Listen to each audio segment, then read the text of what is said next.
Oke lah, langsung aja kita gas. Kita lanjut dari judul pertama, yaitu Assassin paling ditakuti. Hiduplah demi klan. Itulah kata-kata yang ayahku selalu katakan kepadaku. Maksud dari kata-kata itu adalah aku gak boleh menginginkan apapun. Aku harus selalu berada di sisi kakakku layaknya sebuah bayangan.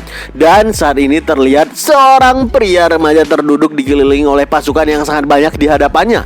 Lalu ada seorang pria mendekatinya sambil mengatakan pemandangan yang luar biasa. Seorang Knight mencoba melawan pasukan dari komandan terkuat di benua seorang diri. Adik dari pria itu memang benar-benar luar biasa. Kau benar-benar menarik, Cian Fair.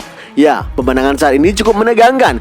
Pasukan terkuat benua melawan seorang bocah remaja dengan pakaian yang seadanya. Dan terlihat para pasukan-pasukan itu benar-benar menghadapi pertarungan yang berat. Dan sangat banyak dari mereka yang udah mokat tentunya. Yap, MC kali ini bernama Cian Fair. Kita akan panggil dia ke depannya dengan nama Cian aja, karena Fair adalah nama keluarganya. Dan pria yang berdiri di depannya bernama Boris. Dia adalah komandan terkuat di benua, komandan yang mengepalai pasukan terkuat juga tentunya. Cian mengatakan, "Hei Boris, siapa yang menyuruhmu melakukan semua ini? Apa Kaisar?" Lalu sebuah dagger merah darah muncul dari udara dengan kabut hitam yang tiba-tiba menyelimuti Cian. Dengan berkeringat Boris mengatakan, "Hah? Black Fog yang menjijikkan itu? Ternyata benar rumor yang beredar. Kau adalah assassin dari Mist. Mist adalah organisasi yang bagai kabut bagi kami Night of Light. Ini akan menjadi laporan yang besar setelah aku menyingkirkan makhluk kotor sepertimu." Dengan aura kemarahan yang terus meledak-ledak, Cian ngejawab, "Coba aja kalau mulutmu itu masih bisa digunakan setelah ini." Tapi Boris mengatakan kalau dia cukup percaya diri dengan Barrier Magic bintang 9 yang melindunginya. Mendengarkan itu, Cian bilang, "Barrier bintang 9? Tinggal ku robek habis semua itu." Dalam hati Cian bilang, "Aku harus keluar dulu dari situasi ini dan mencari tahu siapa dalang dibalik semua pemberontakan kepada kakakku ini." Ketika Cian mau melakukan burst tingkat tinggi dengan teknik assassin yang udah melegenda dari organisasi Mist, tiba-tiba seseorang muncul dari belakang dan berteriak, "Cukup Cian!" Mendengarkan kata-kata itu, Cian langsung berhenti seketika dan raut wajahnya langsung berubah drastis. Yap, sangat teramat kaget karena orang yang muncul adalah kakaknya sendiri. Dan Cian langsung teringat kembali kata-kata yang tertanam di dalam pikirannya dan di dalam hatinya selama ini. Hiduplah demi klan, hiduplah demi saudaramu Ascel. Saudaramu adalah perpanjangan dari klan sendiri. Kesuksesan Ascel adalah kesuksesanmu. Tapi apa ini? Apa yang terjadi sebenarnya? Semua ini pelakunya adalah kakakku sendiri, Ascel. Cian terduduk dengan lemas di depan Ascel dan dia bilang, "Kenapa? Di mana kesalahanku? Kenapa kau melakukan ini?" Ascel pun bilang, "Kesalahanmu? Kabut yang berada di sekitaranmu itu adalah bukti sempurna. Kau gak lebih dari sekedar assassin keji. Aku bahkan gak bisa memanggilmu sebagai manusia lagi. Cian Fair, kau udah cukup lama membodohi kami dan kau masih bisa bilang kalau kau gak tahu apa dosamu sendiri." Cian yang awalnya terduduk lemas mendengarkan perkataan saudaranya itu tentangnya tiba-tiba berubah menjadi sebuah kebencian. Kebencian yang sangat dalam. Dia bilang dalam hati, "Seorang assassin, pembunuh, dosaku.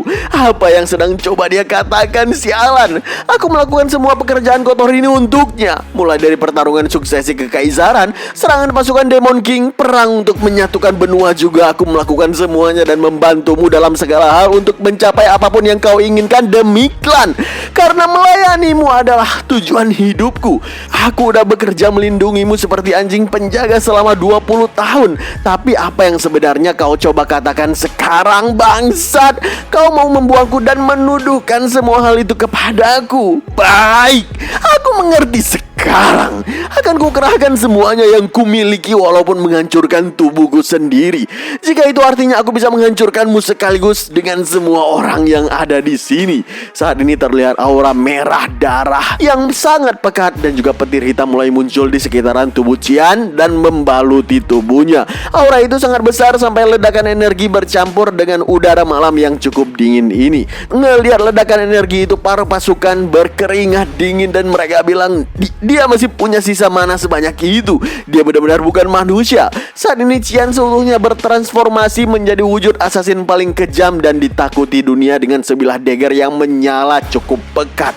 Dia bilang, "Aku mengerti." Si pahlawan yang dihormati semua orang ternyata takut kepada adiknya sendiri yang selalu melindunginya, dan dia berusaha membunuh adiknya sendiri.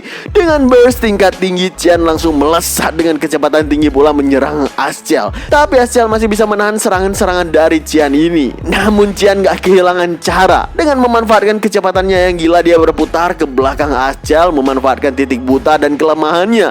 Dan dengan satu ayunan dahsyat, serangannya langsung meledak menghantamkan titik buta dari Asciel. Tapi sayang sekali, pasukan dari komandan terkuat benua nggak tinggal diam. Boris mengerahkan barrier tingkat tingginya dan menahan serangan tersebut. Lalu sebuah tusukan Great Sword dari Asciel langsung menembus perut Qian dengan cukup telak. Dan dia mengatakan, "Bajingan yang malang, akhirnya kau menunjukkan sifat aslimu ya. Dari awal aku udah tahu makhluk macam apa kau ini, demon."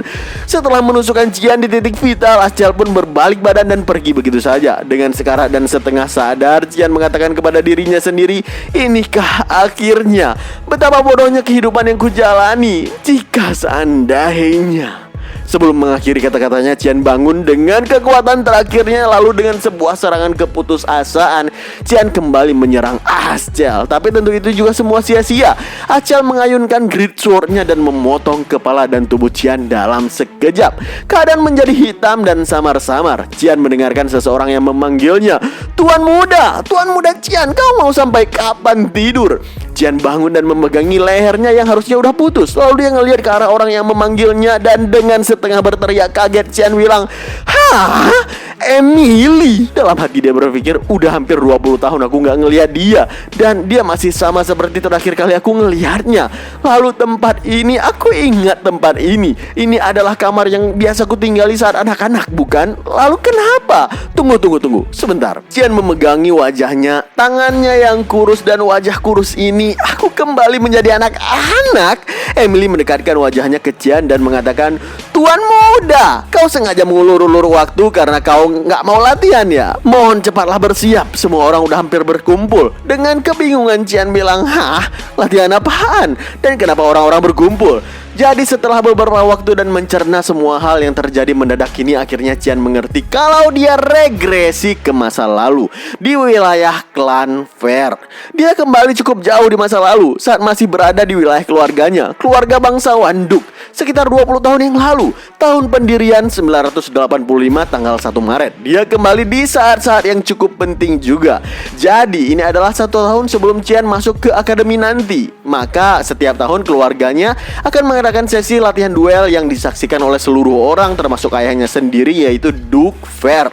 Ini adalah acara yang sangat penting dan lawannya kali ini adalah Kranz Fair. Dia adalah anak seumuran Qian dan merupakan saudara tirinya. Ibunya adalah wanita yang saat ini duduk di samping sang ayah, yaitu Margaret RZ alias istri Duke saat ini. Dan karena itu pula Kranz pun menerima banyak perhatian meski mereka berdua masih merupakan anak yang paling muda. Lalu siapakah Qian sendiri? Dia adalah anak haram dari Duke. Di masa lalu sebelum dia regresi, Qian kalah dengan sangat babak belur dari Kranz ini dan diolok-olok juga menjadi bawaan-tawaan semua orang. Lalu duel ini juga menjadi alasan bagi ayahnya, yaitu Duke berhenti mempedulikan Qian seutuhnya. Jadi Qian kembali ke saat-saat yang sangat tepat untuk mengubah semua kehidupannya kembali dari awal. Emily mendekati Qian dan berbisik kepadanya, Tuan muda, bagaimana kalau Anda menyerah saja?" Dengan santai Qian ngejawab, "Nggak apa, aku cuma perlu menang, bukan?" Namun sebenarnya Qian sendiri belum yakin apa ini semua hanyalah ilusi dan mimpi sebelum kematiannya. Tapi ini memang benar-benar terlalu real sih. Dengan sedikit berkeringat, Qian bilang, "Apa aku benar-benar kembali ke masa lalu?" Duel pun akan segera dimulai. Kranz dan Qian pun saling berhadapan dengan pedang masing-masing. Lalu dengan sombong si Kranz bilang, "Heh, kau nggak kabur." Lalu setelah mengatakan itu, duel pun segera dimulai. Kranz langsung berlari ke arah Qian dengan kecepatan dan kekuatan penuh sambil berteriak, "Lihat kemana kau idiot bodoh!" Tapi Qian memperhatikan serangan itu dengan santainya dan bilang dalam hati, Lambatnya, apa dia sipur atau sejenisnya? Dengan sedikit memutar tubuh, Chen menghindari tebasan itu dengan sangat gampang. Lalu dengan tebasan ringan dia menghantamkan pedang keran sampai pedang itu terlempar ke udara dan terlepas dari tangannya. Lalu tanpa basa-basi dengan sebelah tangan di saku celananya, Chen menendang tulang kering kaki keran cukup kuat sampai dia kesakitan parah, bahkan ngeluarin air mata. Dia berguling-guling di lantai dan memegangi kakinya sambil mengerang kesakitan. Ngelihat itu, Duke tersentak kaget dan sedikit terperanjat dari duduknya. Sedangkan Margaret langsung panik ngelihat anaknya kesakitan di lantai. Chen berdiri tepat di depan Kranz yang kesakitan itu. Dia bilang dalam hati, sebenarnya aku tinggal meletakkan pedangku di lehernya, maka pertarungan ini akan berakhir. Tapi nggak semudah itu, Ferguson. Ini aja nggak cukup. Dulu Kranz selalu menindasku sebagai bentuk hiburan baginya. Bahkan penindasan itu berlanjut di akademi juga. Karena itu, aku harus benar-benar mengukir di kepalanya apa itu rasa takut, sehingga dia bahkan gak berani lagi menatapku. Dengan sebuah tendangan yang sangat kuat, Chen langsung menghantamkan kepala Kran sampai akhirnya dia pingsan dengan air mata yang mengalir juga mulut yang berbusa. Setelah duel itu, Duke memerintahkan Chen untuk menghadapnya. Bahkan dia sampai mengosongkan jadwalnya hari ini. Dalam hati Chen bilang, apa kemenanganku itu semengesankan itu? Aku juga sampai dikawal oleh High Class Knight Eolken. Amazing emang dah. Di perjalanan menuju ke ruangan Duke, tiba-tiba Chen ketemu dengan Margaret, ibunya Kranz. Ya udah pasti dia baru aja selesai berbincang tentangku dan anaknya kepada Duke. Sambil tertawa Chen bilang dalam hati, lihatlah ekspresinya, kayak orang yang baru nginjak tai anjir. Saat berpapasan, Chen menyapa Margaret dan berbasa-basi menanyakan kabar dari Kranz. Tapi mendengarkan itu, emosi Margaret menjadi meledak-ledak. Dia bahkan sampai mengatakan, itu sebabnya anak haram gak seharusnya diperlakukan seperti anak sah. Anak dan ibu sama aja. Seharusnya kau menjadi pengemis makanan di jalanan seperti ibumu yang pelacur kotor itu. Bisa-bisanya anak haram berusaha melawan.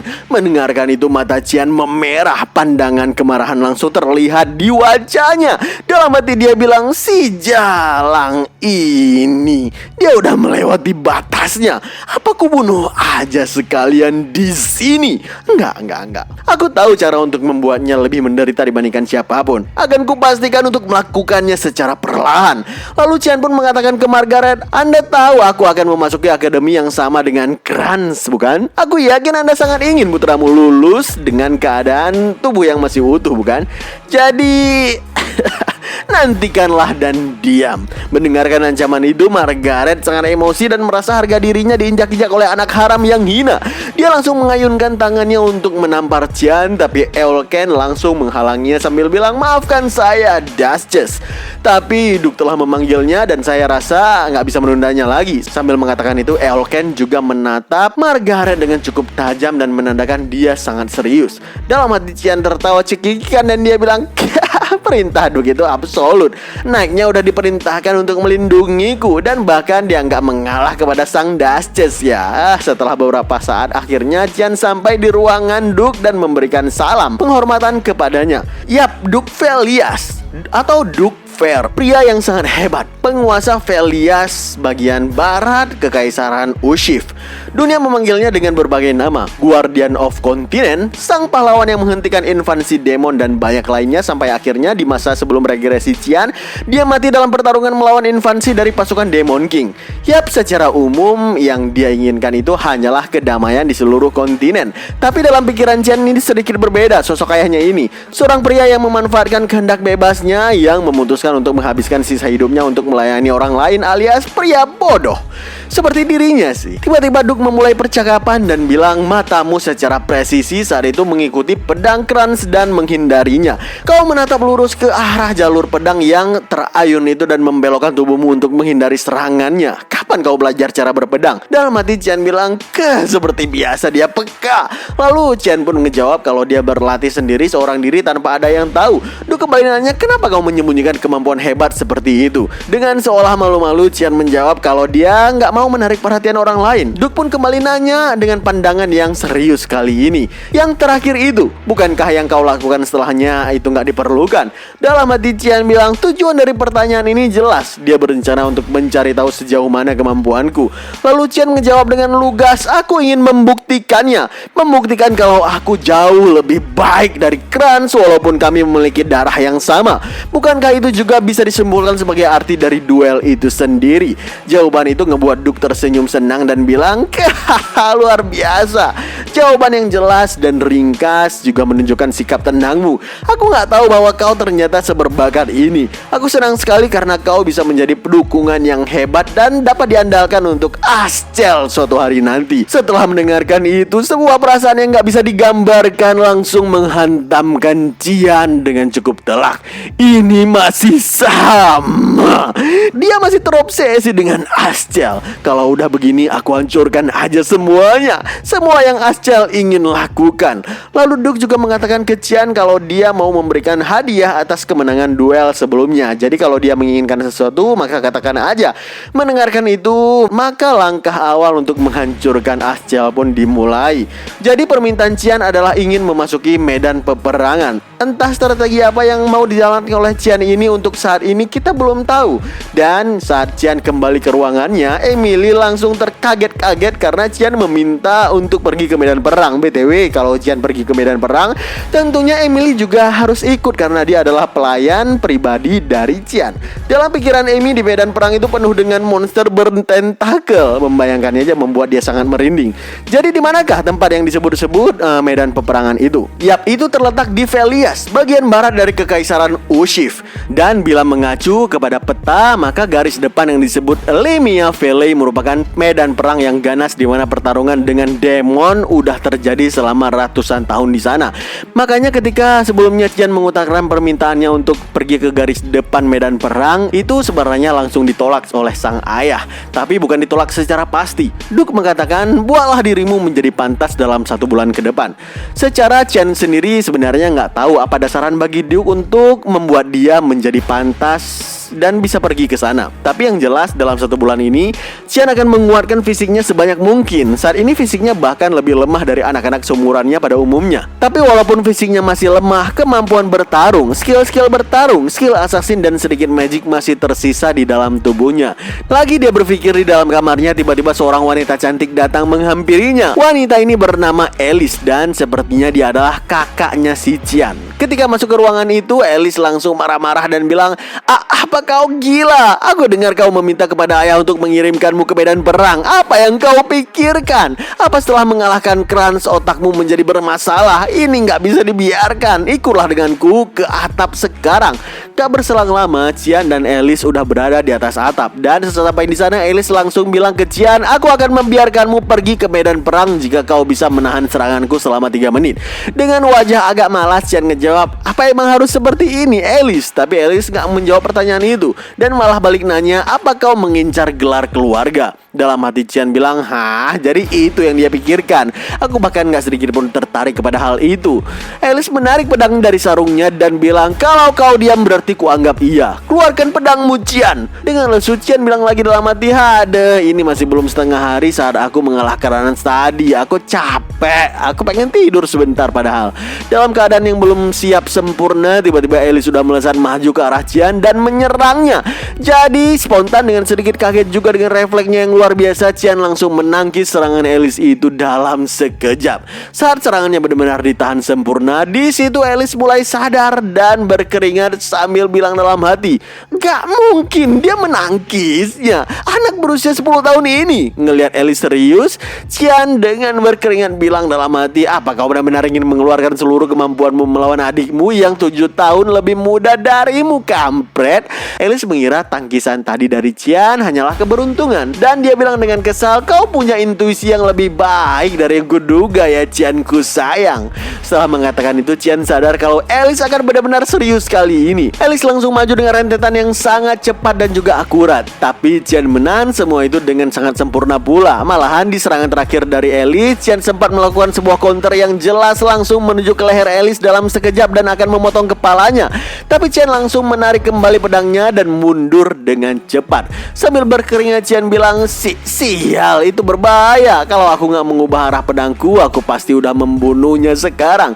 Kebanyakan dari skill asasinku itu dibuat untuk membunuh secara instan. Tapi aku sangat kesulitan melawannya tanpa menggunakan skill pembunuh itu karena kekuatanku masih kurang. Dan kalau aku menggunakan skill-skill asasinku, maka dia bisa mati. Sial, 3 menit itu apa masih lama? Serangan Alice sendiri yang setiap serangannya ditahan sempurna oleh Qian, dan bahkan dia yang barusan hampir kehilangan lehernya merasa sangat kesal. Alice langsung mengucapkan mantra, tanah, udara, datanglah kepadaku dan jadilah pedangku. Mendengarkan itu, Qian terperanjat dan bilang, kampret beneran, dia mau ngeluarin magic bintang 6. Alice mengubah stand serangannya, matanya mulai bersinar dan pedangnya bersinar dilapisi aura yang disebut sebagai Aqua Blade. Ngelihat itu Qian benar-benar nggak bisa bersantai lagi. Kalau dia nggak membalas serangan itu, maka dia yang akan mati. Sambil ngeluarin stand asasinnya, Qian bilang dalam hati, tolong jangan mati kak. Yap, Qian juga sepertinya berniat ngeluarin skill assassin. Oke, gimanakah kelanjutan alur cerita kali ini? Kita akan berjumpa lagi di video selanjutnya ya guys ya.